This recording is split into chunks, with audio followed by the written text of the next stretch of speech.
Welcome back, everyone. This is Spencer with Numbers of Finance, and we are back with another market wrap video for Tuesday, April 16th, 2019. Starting off this video, we're taking a look at SPY on the daily time frame, and same story that we've been seeing for a while now, for a couple of weeks, where the markets are not going anywhere in a hurry. They're just kind of slowly crawling up, but we're seeing the same patterns continue, where we're seeing volume tapering off, and we're also seeing momentum on the major indicators, the RSI and the MACD. Those are also starting to taper off. Not a lot of technically significant stuff to talk on, as we just have not been going anywhere in terms of the price action, so not a lot to report on. I will mention this though, QQQ made a run at its all-time highs today.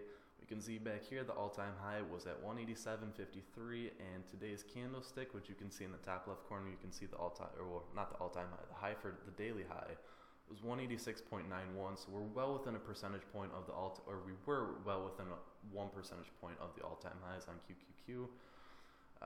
But that's that. Taking a look at the hourly charts on the ES futures, we can see we have another clear wedge forming. I've got two possible support lines drawn, and I favor the one that's solid in terms of overall significance over the one that's dotted. I'll explain a little bit why that is, but we can see here another clear wedge forming. It's getting awfully compressed, and it's got to break towards one side. I certainly favor the downside, and the reason for that, there's a couple of reasons. The first one being that we have bearish divergences in place on the hourly time frame. Pretty sure we also have them on the 4 hourly time frame. But we've also seen this pattern over and over again for a couple months now, where we start forming these near-term wedges over the course of a couple of weeks. They break to the downside, but we don't really get any impulsive follow-through. They just kind of break. We go down a couple percentage points, and then we consolidate and start forming another wedge, which is actually pretty clear. Let's take a look at the 90-day, 1-hour charts. We can see it's happened again and again now, where we form these wedges, these relatively short wedges. They break, and we sort of get a pullback, certainly a tradable pullback. This is down a couple percentage points, but we don't really get the start of a significant leg down that we're looking for. A similar story with this one. All of them have bearish divergences on multiple time frames, but again, we just have not been getting the follow through. Well, that doesn't mean that there's any reason that this wouldn't be an objective short if we break these trend lines. It just might be a very near-term pullback rather than a long-term swing trade to the downside. Now, why do I favor, I switched over to the NQ futures, but why do I favor the solid line, the solid support line, rather than the dash one? Well, the dash one did a great job back here, but as we can see on NQ, it's kind of we've just kind of been fluttering around on it lately, where it doesn't have the same amount of significance when the price comes to it. We're not getting the reactions off it that we are with the solid one. We can see on the solid one for NQ, after the reaction lows from the 28th, we head up. We came back, we were testing it, we were riding along it, we impulsively broke it, and then since then we're coming back and back testing it. And sure, we're a little bit above it, but that might just be because the trend line isn't drawn that well, and it's on me, not on the price. But that's why I favor the solid one rather than the dash one. But again, I'll pull up ES. ES hasn't broken the solid one and back tested it yet. So once ES goes, if it goes, but if it is to break to the downside, once we see a break both on NQ and on ES of the significant trend line, that's when you get the objective short sell. But again, I already went over it. The trend that we've been seeing is when these wedges break, they don't really break with the kind of technical significance that we're used to. We don't really go down as impulsively as the technicals would indicate that we are. So it's just something to keep in mind if you are planning on trading it. This was supposed to be a pretty short video, but we're going to be taking a look at a long-term indicator here, and a possible reason why we might be heading, maybe not a reason, but a possible indicator of where we're heading in the future. This is a very long-term analysis that I'm about to do, a very long-term point, but I think it's worth noting, especially on a day where such little technical analysis can be done. But what we're taking a look at here is FPX. This is an ETF that tracks IPOs for their initial 4 years after they are released. For those of you that don't know, an IPO is an initial public offering. It's when a company first goes public with their stock. And the reason that I pull this up is, it's a great comparison to what happened back in 2007, 2008. And B, and this might just be my personal opinion, but I believe that small stocks and companies that are new to the scene do a great job. They're kind of a canary in a coal mine for the overall economy. And what I mean by that is, these large companies, these Apples and Microsofts and Amazons, when economic contraction starts, they're the ones that feel it the latest. If you're a small company, if you're a mom and pop company, which is obviously not what we're looking at here, but just for the purpose of an analogy, if you're a mom and pop company and consumer spending starts to tighten up, and the economy starts to contract, you're going to feel that significantly sooner than these massive multi-billion-dollar companies are going to. And so it's certainly always good to keep an eye on what the small caps, and in this case, what the IPOs are doing. The way this ETF works is it takes companies when they initially go public. They take companies that are mid and large cap in terms of overall valuation, and they hold them for the first 4 years. I'm not sure exactly how they go about selecting which companies get added and which companies don't, but for the sake of comparison, that doesn't really matter.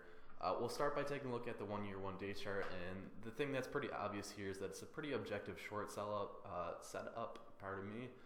We can see we're testing the all-time high, very significant resistance level, and we have the divergences in play, both on the RSI and the MACD. But that's not the main point that I'm trying to get to. I'll switch over to the weekly charts. Give me a second. The big thing that I wanted to go over, and this is going back as far back as this ETF goes. This was the there's a couple different IPO ETFs, but this one goes back the furthest, which is the reason that I'm using it. Unfortunately, it starts back here in early 2006, so we can't get a full picture, but we have the entirety of the '08 recession in here that we can compare it to. And there's some striking comparisons between what's happening now. Now, first, let me start by explaining this. IPOs will almost always fare better if they are released at the early stages of a bull market. So that's right here, and that just makes logical sense. When the rate of economic expansion is the greatest and when there's the most room for overall general economic expansion to increase, that's when a company just starting off will always fare best. But the later on it goes, as more and more companies, there's more competition. The money is already dispersed. Consumer money is already being put into the markets. It's already dispersed into the big companies. And again, I already talked about it, the Apples and the Microsofts and the Amazons. It's harder for these new companies to fare when they're being released. And so we can see this here. The first year after the '08 lows, we were up about 100% in almost a year, a little bit more than a year. And we push up and up and up and up and up. We have some small pullbacks here and there, but again, right now we're kind of stalling. If we take a look back at '07 and '06, we see a very similar story. We can't see for sure, but I'm assuming that during this bull market, the IPOs are just going up and up and up and up. And then we come up here, just economic contraction starts, and the IPOs and the small companies start to feel it. They start to get hit, and that shows in the price on this ETF. We can see we tested the same resistance level 4 times before we broke, and this correlated directly with the recession. Some other comparisons to make on this. The first one is this resistance level, as we can see here. We tested it multiple times before finally impulsively shooting off of it, and we can see now not as many times, as many tests as we had back in '07 and '08, but again, we're testing the all-time highs now. Similar story back then we had on the weekly charts. I'll zoom in a little bit to make it clearer. But on the weekly charts, we can see we had very clear bearish divergences in play, where the price wasn't going up, but the momentum was sharply heading down on the weekly charts, whereas the price was not following through with that. Zoom forward to today, very similar story. The price is going up, and now it's kind of flattening out, whereas the momentum is still heading sharply down. So just something to keep in mind. Another thing that's kind of interesting about this comparison, and also I'm using log scaling right now on my price axis just because that makes it clear to understand the magnitudes of the various different movements. But one thing that I'd want to point out here, which is kind of striking to me, is so we come up here and we're testing the same high 4 times. We have this first leg down. You can't see it there, but it's about 30% down, very similar to what we just got. We come down, we make an all-time low, and then the IPOs have a very massive shoot up. This right here is about 4 months, 30% increase before we test the next all-time high, and then from that point on, the rest is history. Go forward today, what we see now, we're coming up, we're starting to consolidate. We have the first leg down, we're down about 25%. We have a very sharp shoot up. Again, 4 months, 30% increase before we test the all-time highs on the IPOs. And the last time this happened, we already know, we just shot down when we entered into a recession. Again, this isn't the kind of thing where we talk about XLK in the technology sector as what's going to actually bring the market down, and this is not that. The IPOs are not going to bring the broad markets down. I think I just look at it as sort of a very good indication of where the overall economy is, how the IPOs are starting to feel the economic contraction, even though some of the more fundamental indicators like unemployment aren't starting to show it yet. There are some significant signs that the economy is slowing down, and so I'll just leave you guys there with that. If you like this video, if you like this analysis, please leave us a like, comment, subscribe. We greatly appreciate any constructive criticism or anything that we can get, really. Until next time, make sure you get your numbers up.